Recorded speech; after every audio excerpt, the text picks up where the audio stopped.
পাশ দিয়া যাইতেছে, আল্লাহর সাথে কথা বলবে। হঠাৎ তাকায় দেখে একটা পাথর কান্না করে নহর জারি করলো। মুসা নবী বলে, এ পাথর কেন কান্না করো? পাথর বলে, নবী মুসা, আল্লাহ বলছেন পাথর দিয়ে নাকি জাহান্নামের আগুন জ্বালানো হবে, এই ভয়ে কান্না করি। আল্লাহকে একটু জিজ্ঞাসা করবেন, আমারে আমার মাওলায় মাফ করবেনি। মুসা নবী আল্লাহর কাছে চলে গেলেন, কথা বললেন উপত্যকায় বসিয়া। এরপরে বিদায় হচ্ছেন, আল্লাহ নিজে বলেন, ও মুসা, পাথরের কথা কি তুমি ভুলিয়া গেছো? হ্যাঁ আল্লাহ, ভুলে গেছি।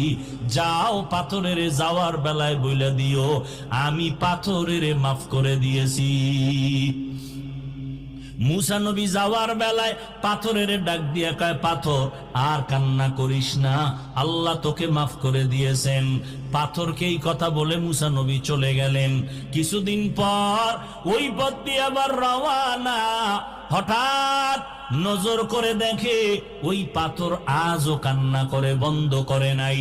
আল্লাহর নবী মুসা বলে, এই পাথর, এতদিন তো কান্না করেছিলি জাহান্নামের আযাবের ভয়ে, আল্লাহ তো মাফ করে দিয়েছেন, এখন কেন কান্না করো? পাথর ডাক দিয়া কয়, নবী মুসা, এতদিন আমি কান্না করার পর আমি বুঝতে পেরেছি আমার মাওলার কাছে কান্না বড় মায়ার, বড় প্রিয়। এতদিন আমি কান্না করে বুঝলাম আল্লাহ কান্না পছন্দ করেন, এই জন্য আমি এতদিন কাঁদছি জাহান্নামের ভয়। এখন আমি কান্না করি আল্লাহর মোহাব্বত বাড়ানোর জন্য। ওমরে ফারুক কান্না করে, ভাই আবু হুরায়রা, হাসরের ময়দানে আল্লাহর সামনে কেউ কথা বলার সাহস হবে না। ওই সময় জাহান্নামের আওয়াজ, মানুষগুলো পাগলের মতো হয়ে যাবে। আল্লাহ যদি ঘোষণা করে সব মানুষ জান্নাতে যাবে, একজন মানুষ জাহান্নামী হবে, আমি ওমর ভয় পাইতেছি ওই জাহান্নামী আসামিটা আমি ওমর হয়ে যাই কিনা, এই ভয়ে কান্না করতেছি।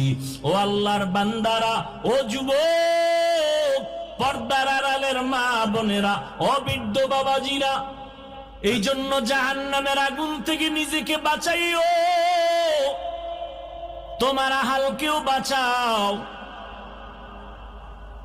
আপনি নিজে বাঁচছেন, নামাজ পড়েন, রোজা রাখেন, হালাল খান, মিথ্যা বলেন না, কারো হক নষ্ট করেন না, গালি দেন না, বেপরদায় চলেন না, আপনি বাঁচলেন ঠিক, কিন্তু আহালকে যদি না বাঁচান, আল্লাহর কসম হাসরের ময়দানে এই আহালদের কারণে আপনি নিজেও জাহান্নামের আসামি হতে হবে।